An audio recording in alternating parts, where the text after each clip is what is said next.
Hello বন্ধুগণ, আসসালামু আলাইকুম। আশা করি সবাই ভালো আছেন।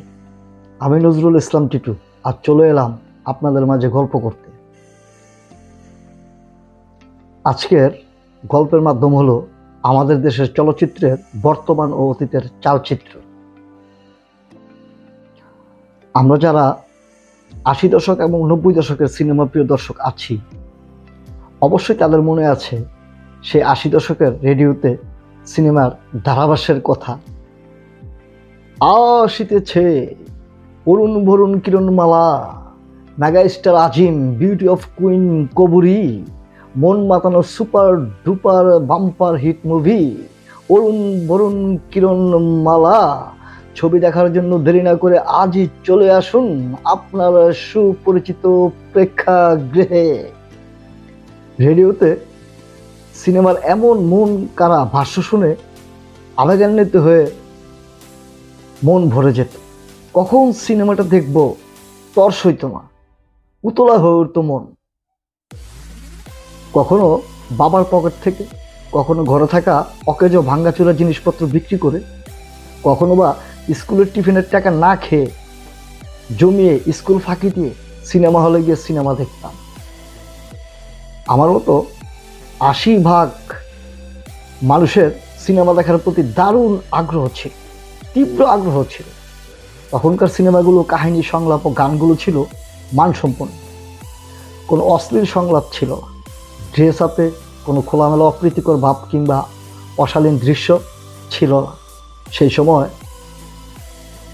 পরিবার পরিজন নিয়ে মনের আনন্দে নির্দ্বিধায় সিনেমা হলে বসে সিনেমা উপভোগ করেছেন সিনেমা প্রিয় দর্শক সপরিবার সহ।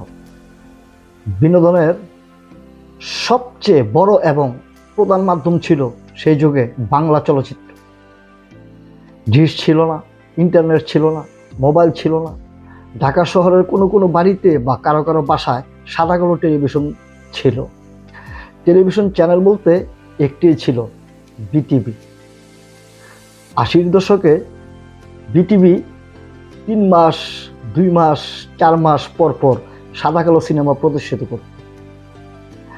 সেই একটা সিনেমা টেলিভিশনে দেখার জন্য ৩ মাস অপেক্ষা করে সিনেমা প্রদর্শনের দিন বাড়ি বাড়ি গিয়ে পাড়া মহল্লার লোকজন ভিড় করে থাকে, একসাথে সবাই মিলে সিনেমার আনন্দ উপভোগ করত। কতটা তীব্র আগ্রহ ছিল সিনেমার প্রতি মানুষের মনে, এটা শুধু বলতে পারবেন ৭০, ৮০, ৯০ দশকের লোকজন।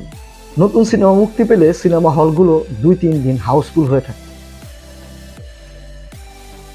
টিকিটের জন্য ধাক্কাধাক্কি, হাতাহাতি লেগে যেত, কার আগে কে সিনেমা দেখার টিকিট সংগ্রহ করবে এই নিয়ে। ৭০, ৮০, ৯০ দশক পার হয়ে ২০০০ সালে পা রাখতেই বাংলা সিনেমায় নেমে এলো অনাকাঙ্ক্ষিত বিশাল ধস। কিছু নতুন নতুন ব্যবসালোভী পরিচালক বাংলা সিনেমা জগৎটাকে সুষ্ঠু স্বাভাবিক বিনোদন অঙ্গন থেকে সরিয়ে খোলামেলা নর্তকীর মঞ্চে পরিণত করল। সুশীল স্বাভাবিক সিনেমা প্রিয় দর্শকগুলো বাংলা সিনেমা থেকে মুখ ফিরিয়ে নিল। ৭০% সিনেমা প্রিয় দর্শক সিনেমা হলে যাওয়া বন্ধ করে দিল। ফলে ধীরে ধীরে বাংলা সিনেমা জগতে ভাটা পড়তে লাগলো। একটা সময় এসে একের পর এক দেশের সিনেমা হলগুলো বন্ধ হতে লাগলো। অপ্রিয় হলেও সত্য, ৫/৪ সিনেমা হল বন্ধ হয়ে গেল।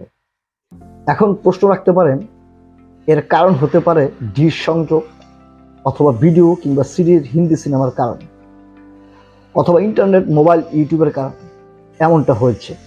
আমি বলবো না, একদমই না, এটা হবে ভুল ধারণা।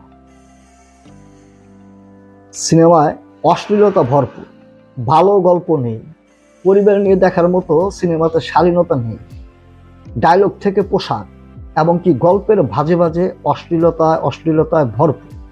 পরিচালক সিনেমাতে অর্থ ব্যয় করেছেন আগের তুলনায় কয়েক গুণ বেশি, কিন্তু মানসম্মত গল্প এবং দৃশ্য উপহার দিতে ব্যর্থ হচ্ছেন। ৩-৪ বছর পর পরপর হঠাৎ হঠাৎ দুই একটি ভালো গল্পের সিনেমা উঠে আসে, তখন কিন্তু ঠিকই সিনেমা হলগুলোতে দেখা যায় অতি আগ্রহ নিয়ে মানুষ সিনেমা হলে গিয়ে সিনেমা উপভোগ করছেন। তার উদাহরণ বিগত কয়েক বছরে মুক্তিপ্রাপ্ত আয়নাবাজি, প্রিয়তমা, এর মতো আরও বেশ কয়েকটি সিনেমা।